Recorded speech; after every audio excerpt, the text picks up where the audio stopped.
والصلاة والسلام على أشرف المرسلين سيدنا محمد وآله وصحبه أجمعين. السادة المشاهدين أينما كنتم نحييكم تحية طيبة. إحنا اليوم في ضيافة أخونا العاقب في مدينة الدامر محلية سليم، وإحنا جيناهم هنا الحقيقة عشان يحكوا التجربة بتاعتهم في برنامجنا الدواء الأخضر، وعلى أساس إنهم يعني برنامجنا كما عودناكم برنامج أزأل مجرب، وإحنا الحقيقة يعني التجربة كانت جميلة ومفيدة، وإحنا نخليكم تستمعوا أنتوا للتجربة. نتعرف بك يا أخينا العاقب الأمين الحاج أبو سليم. عايزينك تحكي لنا التجربة بتاعتك، وأكرم كان عنده شنو يعني؟ والله كان طريح الفراش ما بيتحرك نهائيا. عمره كم هو عمره كم؟ عمره 3 سنة ونص.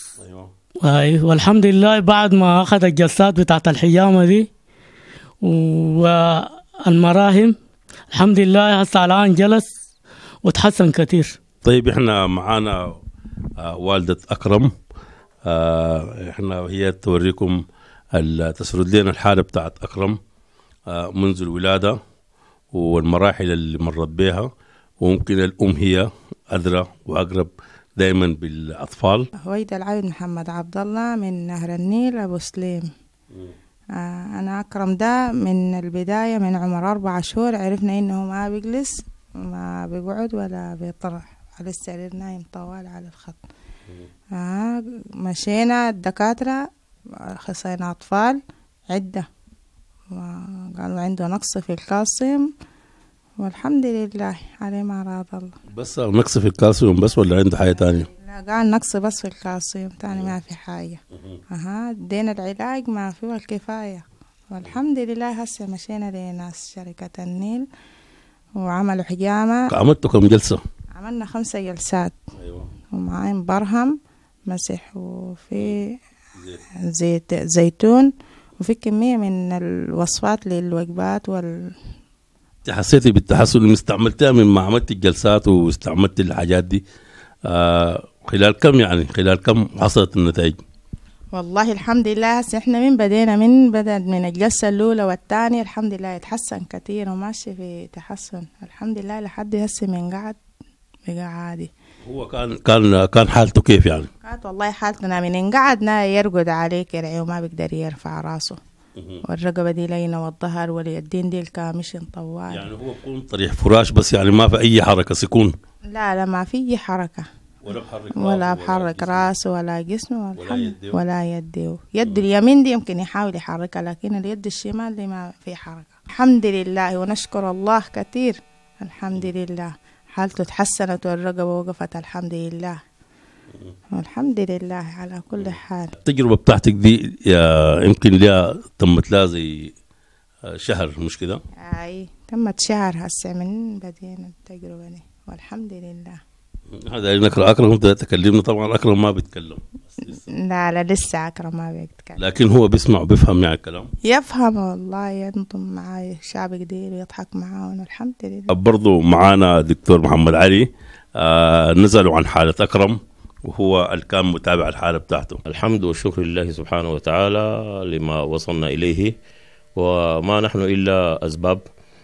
في الحقيقة أكرم الطفل 3 سنوات جابوا لنا جسمه منحل، ونحن رأينا إنه أول علاج ندي له هو الحجامة، لأنه بتشتغل في أكثر من 41 مرض، سواء كان الجانب الوقائي أو الجانب المناعي أو الجانب العلاجي.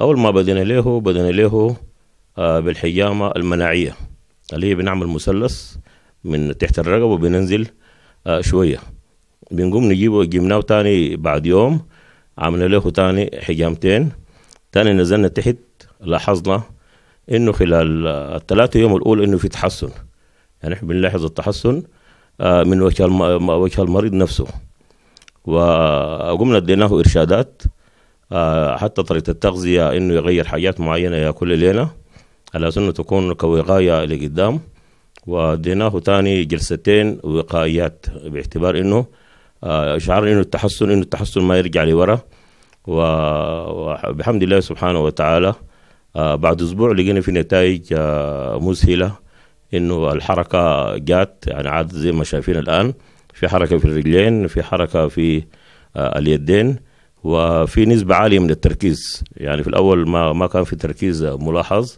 والشكر لله سبحانه وتعالى، وما نحن إلا أسباب. طيب يا دكتور، زي الحالة بتاعت أكرم، يعني هي نتيجة بتاعت نقص في الأكسجين أثناء الولادة، ولا المشكلة شنو يعني حتكون؟ واضح من الفحوصات جاتنا ومن التقارير جاتنا من الأطباء إنه في نقص أكسجين وفي نقص في الكالسيوم، ونحن بمجرد ما شعرنا إنه في أمراض معينة ما اتخذنا للعلاج لمرض واحد، نحن أخذنا الجسم ككل، باعتبار إنه الحجامة كعلاج فعال وعلاج وقائي وعلاج علاجي، باعتبار إنه غير الأكسجين وغير مشكلة الكالسيوم، على أنه نبدأ نعمل مراجعة لكل الجسم وتكون له وقاية لقدام كشفاء من كل الأمراض إن شاء الله. في ناس كثيرين، في أسر كثيرة غلقة على أطفال عندهم حالات مشابهة لأكرم أو أحسن أو أقل. أنت النصيحة اللي بتنصحها لهم شنو بحكم تجربتك مع المراحل بتاعت أكرم؟